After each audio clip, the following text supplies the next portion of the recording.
جب تمہیں لگے کہ تمہارا کوئی نہیں ہے تو آسمان کی طرف دیکھنا، وہاں وہ ہے جو ہمیشہ سے تمہارا تھا اور ہمیشہ رہے گا۔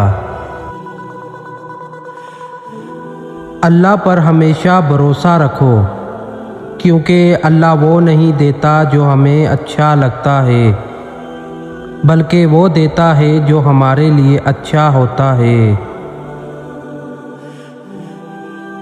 گندم کے دانے کا 2 حصوں میں تقسیم ہونا ہمیں سبق دیتا ہے۔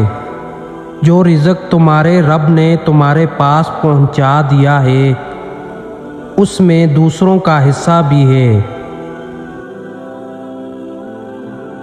گھبرائیے نہیں، میرے اور آپ کے معاملات جس کے سپرد ہے وہ بہت غفور الرحیم ہے، وہ سب بہتر کرے گا۔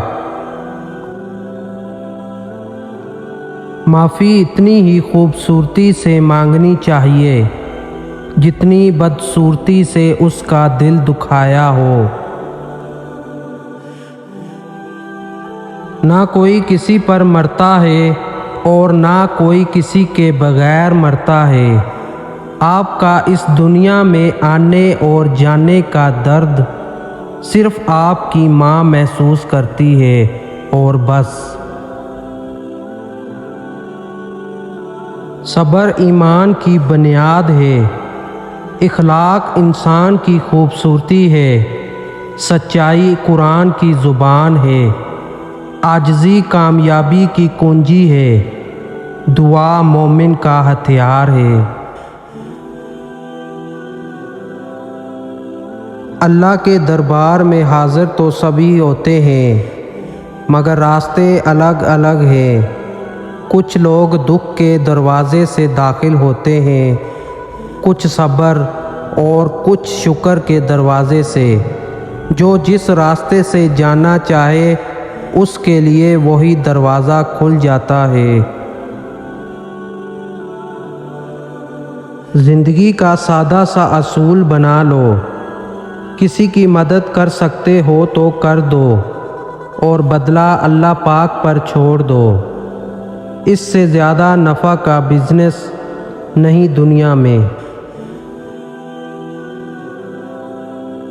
ناممکن بھی ممکن ہو جاتا ہے جب کوئی ہاتھ اٹھا کر اللہ تعالیٰ سے مانگتا ہے۔ آزمائش تو انہی کے لیے ہوتی ہے جنہیں اللہ چاہتا ہے، اور صبر وہی کرتے ہیں جو اللہ کو چاہتے ہیں۔ اے میرے اللہ، مجھے ہمیشہ ایسی عزت اور ایسی خوشی سے بچا جو تیری نافرمانی اور تجھے ناراض کرنے سے حاصل ہو۔ آمین ثم آمین۔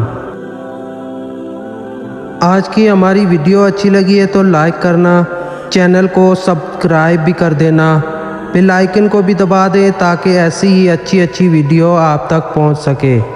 اپنا بہت سارا خیال رکھنا، شکریہ، اللہ حافظ۔